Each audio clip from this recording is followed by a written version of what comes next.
reason bakit kailangan natin magnegosyo ng online business. Number 1, flexibility. Kaya mo siyang gawin anytime, anywhere, basta meron kang internet connection or data connection. Number 2, low marketing cost. Hindi mo na kailangan magbayad ng renta sa iyong pwesto like other traditional businesses. Number 3, cheaper startup cost capital. Dahil hindi mo na kailangan mamuhunan ng malaki para makapagsimula ka ng iyong negosyo. Number 4, easier and fast transaction.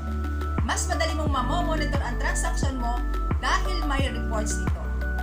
Lastly, pandemic proof. Sabi nga ni Bill Gates, if your business is not on the internet, your business is out of the business. Kaya kahit wala ka pang experience at first time mong magnegosyo, kaya mo itong gawin. Ano pang hinihintay mo? Tara, usap tayo.